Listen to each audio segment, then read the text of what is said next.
A mysterious, apocalyptic virus has struck, killing humans in their sleep. Fortunately, scientists have discovered a solution. The virus typically kills the brain 3 minutes after falling asleep. So, Dave decides to sleep for only 2 minutes before having his companions wake him up. He hopes to use these 2 minutes in the dream world to find a way to break the virus. In his dream, he encounters a mysterious old man who tells Dave that the cure for the virus he seeks is hidden on an island called Alystra. After saying this, the old man disappears, and Dave is immediately awakened by his companions. Although he feels like he spent a day and night in the dream, he actually only slept for 2 minutes. After calming down, he shares the information about Alystra Island with his companions. Consulting maps, they discover the island is thousands of miles away and impossible to reach in a short time. The only option is to travel by plane. Mateo, who was once a pilot, suggests he could try flying the aircraft. However, everyone has been awake for 3 days now. Flying while exhausted could easily lead to disaster. But in this crisis, they can't afford to consider such concerns.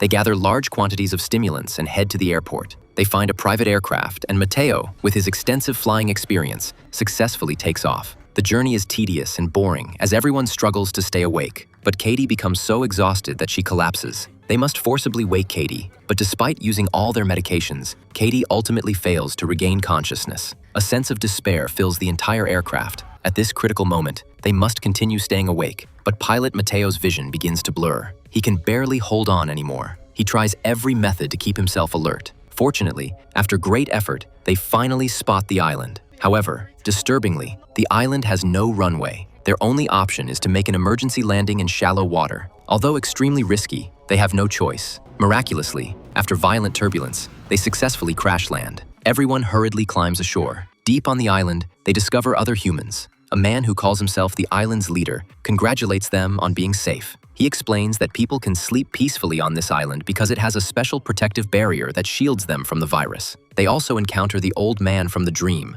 who tells them he had tried to enter everyone's dreams to guide them to the island for refuge. Dave feels fortunate to have reached this place, but just as everyone settles in to sleep peacefully, the virus's second stage begins to manifest. All the people who had previously died in their sleep suddenly awaken, but their bodies are no longer under their own control. This includes Katie, who fell asleep on the plane. They are now advancing step by step toward the island.